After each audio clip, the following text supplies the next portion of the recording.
Jel bio neki pad u poslu, nešto da se desilo, da te vratilo, kažem, godinu nazad, 2 godine, neka greška, jer svaki biznis ima svoje uspone i padove, ljudi kada misle o biznisu i zaradi, ne znam, poslu, oni zamišljaju onako ona linija koja samo raste, skače, ide u nebesa, ide do beskonačno, međutim, prava situacija je takva da ti je biznis danas dole, sutra dole, svaki dan je priča za sebe i jedan mali događaj možda ono preokrene celu situaciju na glavačke. A ovo je upravo 100%.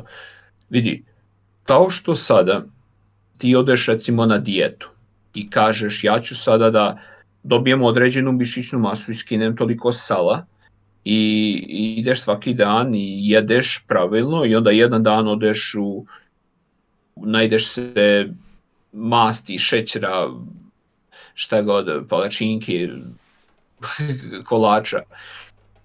Šta sada to znači? To znači da je ta linija što si malo prije rekao je, sada si ti malo si posegao, ali ako si 2 mjeseca već radio pravu stvar, ti znaš kako da se vratiš. Ne znači da si pao zauvijek, nego možeš da se vratiš. Ako tako gledaš, dosta ljudi sebe utuku i kažu, ja vidiš, znao sam da neću moći. Zato što to, kad oni kažu nisam dovoljno dobar, neću moći, to je ono što je u skladu sa njihovim vjerovanjem o samom sebi.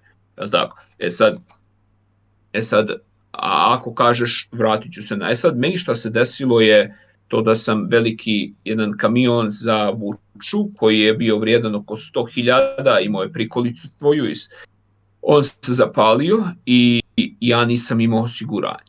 Jedinu lekciju što sam mogao tada da naučim je da osiguram svoje vozilo. Nisam imao osiguranje i ja sam morao da podnesem tu veliku štetu, znači preko 100.000 i plus licencu sam tada izgubio za prevoz automobila.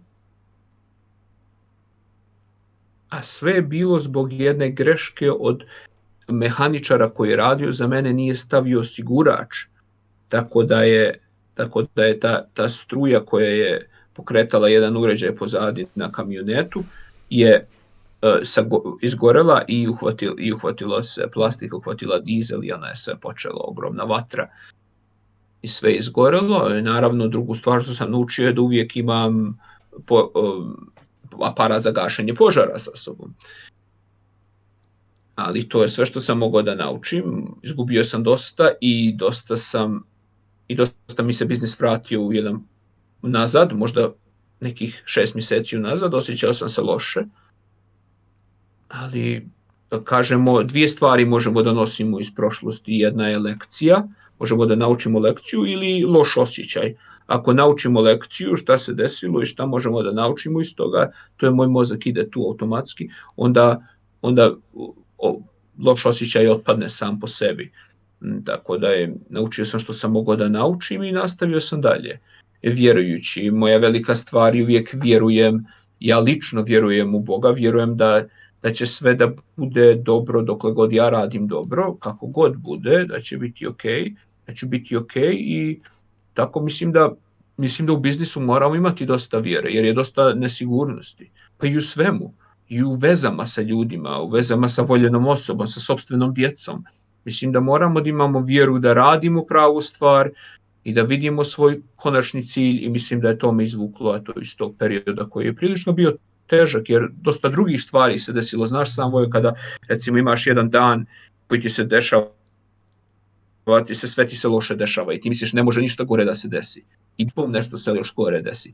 To što se gore desi, to je upravo zato što ti si već u tom stanju. Ti si u lošem stanju i sada ti privlačiš to loše. Kao što ti auto koje voziš, vidit ćeš ga na ulicu, zato što si fokusiran na to. Tako sam ja u to vrijeme, osjećao sam se prilično loše jedno vrijeme dok nisam došao do neke tačke i onda sam u to vrijeme privlačio prilično loše stvari što su se dešavale, ali opet cilj i slika budućnosti me izvukla i prošao sam kroz to vrijeme.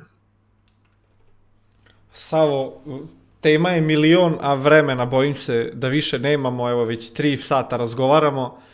Ja sam siguran da je ovo samo početak i da je ovo jedan od mnogo puta koliko ćemo mi razgovarati, tako da pre svega želim da se zahvalim što si podelio ovu svoju priču sa mojom publikom i sa mnom i ja sam siguran da će ljudi sigurno moći dosta da izvuku iz ovoga i da će im ovo makar malo poboljšati njihov život ili možda im dati možda smernice neke u kom smeru da se kreću i kako da postupaju. Tako da ti se puno zahvaljujem na odvojenom vremenu i na svemu ovome što si podelio danas sa nama. I još jednu stvar bih rekao, nema na čemu, i još jednu stvar bih rekao, moje zadovoljstvo stvarno, i ako hoće neko od tvoje publike da ostavi komentar, pitanje za sledeći video na tvome kanalu, može to da uradi i da naravno da podrži i podijeli tvoj video. I ako hoće da se prijavi na moj kanal Savo Kosić, ostavit ćemo linkove sve u opisu. To može da nađe još videa ako je ovo nešto što njima odgovara i o čemu bi voljeli više da nauče.